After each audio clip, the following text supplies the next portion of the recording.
Hello mga guys! Welcome to my new channel! Magandang araw po sa inyong lahat. Tinapay at saka akala nyo kape, tubig. Tubig lamang po tayo ngayon para hindi masyado manervyos. Ayan mga guys, natapos ko na yung isang tinapay, naubos ko na. By the way mga guys, ang vlog ko pong ito ay ang istorya ng aking pagpunta dito, pag-abroad, pag-trabaho dito sa malayo.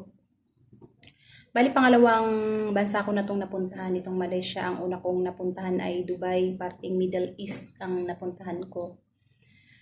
Wala sa plano ko talaga ang pag-abroad. Pero syempre, dala ng kahirapan. Alam niyo naman ang buhay probinsya, sobrang napakahirap talaga. Tapos lalo na may mga apat akong mga anak, puro nasisipag-aral.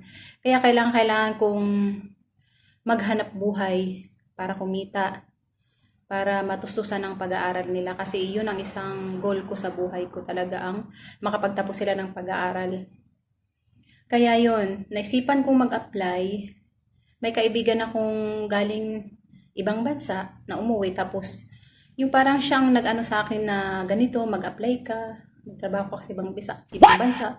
Pero wala talaga sa plano ko ang magtrabaho sa malayong lugar. Kasi yung natatakot talaga ako, wala sa ano ko na. Hindi sa natatakotin na kaya ko bang malayo sa pamilya ko, yun. Pero sa mga sumunod na mga araw na dala ng sobrang hirap talaga.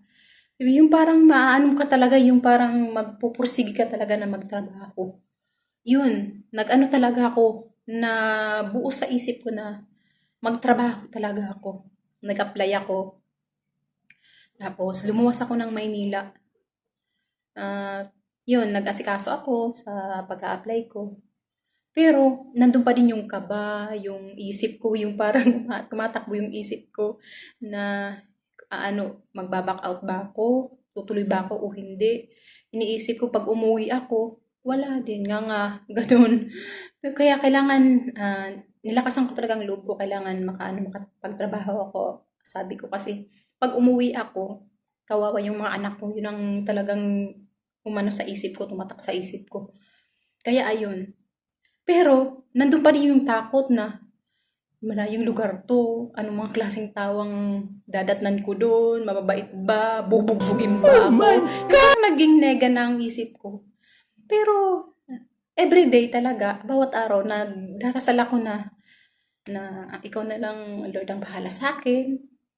Dahil itong pag-alis ko para sa pamilya ko, para sa pangarap ko, para sa kanila. Ano ba to? Nadadala kasi ako sa istorya ng buhay ko. Kaya pasensya na mga guys.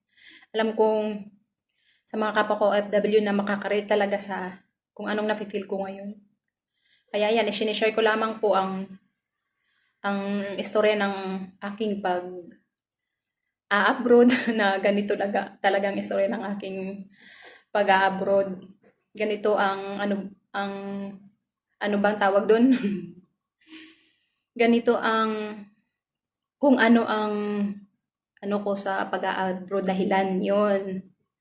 Kaya ayun, umano na na yung agency ko na sa diretsong kong pagkukwento.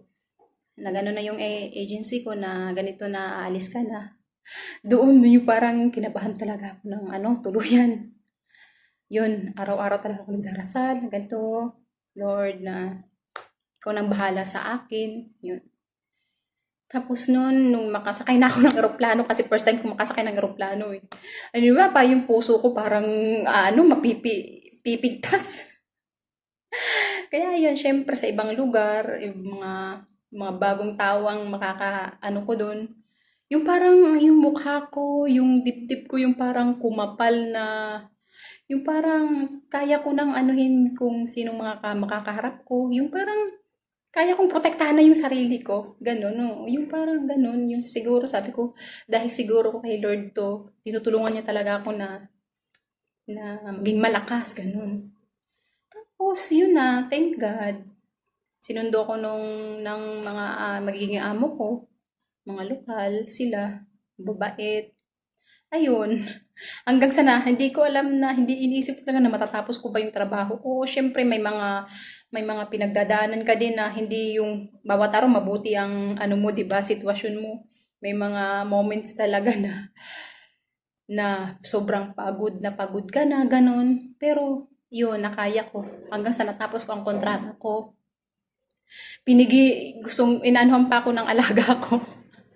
Pinipigilan pa ako. So, tapos naisip ko na, ay, salamat natapos ko ganun kadali ang 2 taon at 3 buwan na pagtatrabaho ko doon.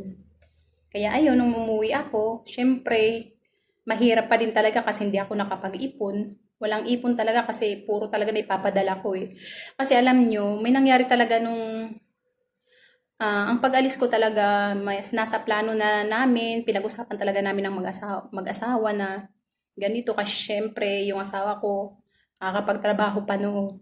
Kasi may nangyaring, nung mag-isang taon ako doon, may nangyaring aksidente talaga sa pamilya ko. Kaya yun, ako na lang talaga inasahan nila kaya ano, wala akong naipon talaga. Wala akong naipon, puro napapadala ko kasi syempre yung mga anak ko nagpag-aral, kailangan na kailangan pagkain nila, yung mga pangangailangan nila.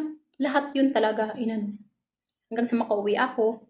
Kaya nung umuwi ako, ilang buwan lang talaga nagpahinga ako. Kailangan ko talaga magtrabaho kaagad. Kasi syempre yung mga anak ko malalaki na, maano na sa mga gastusin, nagsipag-aral. Kaya dire-diretso talaga apply kaagad ako dito na sa Asia. Nag-isip din ako na gusto akong pabalikin ng mga amo ko pagkatapos nilang mag-stay ng Amerika, pag bumalik na uli sa Dubai. Gusto nila akong pabalikin pero dinirekta ko nagsabi talaga ako na kailangan ko talaga, magpapahinga lang ako saglit tapos magtatrabaho talaga kagad ako kailangan ko magtrabaho kagad para sa mga anak ko. Yun ang sabi ko sa amo ko noon dati. Kaya ayan, nung makapagpahinga ako, nag-apply talaga ako kagad dito na. Naisip ko din kasi na dito sa Asia, pareho din yung oras natin, oras sa Pinas, saka dito. Kaya ayun, tapos malapit. Nanuin ko na gustuhan ko na rin mag-apply dito kaagad. Sa ilang buwan ding pag-a-apply ko, na kagad ako na makaalis kaagad dito. Kaya ayun, kahit anong gusto ko pang mag-stay sa Pinas, pero kailangan talaga magtrabaho, kailangan ko kumita. No choice talaga ako, kailangan magtiis. Kaya yun ang nangyari. Kaya dito na ako na naman ngayon. Kailangan ko kasi kahit sa isang anak ko makapagtapos ng kolehiyo. Yung panganay ko ngayon ay second year college na. Yung pangalawa ko mag-graduate ng senior high na ngayon. Yung pangatlo ko grade 10 na at yung pang-apat ko grade 4 na siya ngayon. Kaya ayan, magastos talaga kailangan kumayod. Yun ang istorya ng buhay ko mga guys. Kaya sa mga nag-iisip dyan ng pag-a-abroad talaga, hindi talaga biglang magkakapera kayo, hindi. Depende lang talaga. May mga nag-aabot naman talaga na nakakapagtrabaho dito ng maganda ang trabahong na nila, na applyan, na kakamtan. Pero sa mga tulad ko, nakatulong lang. Kaya, yun, kailangan lang magsumikap talaga. Kasi, yun talaga, may goals talaga lahat ng mga nagtitiis magtrabaho dito sa malayo. Kaya ayan, yung kaninang na ibahagi ko sa inyo na may nangyari nung 1 taon pa lang po ako doon sa Dubai. Sa next istorya ng life ko, ng buhay ko po, i-share ko ulit sa inyo. Ito, kaya see you. Thank you for watching guys. See you sa mga next episode ng aking istorya. Salamat sa inyong pakikinig.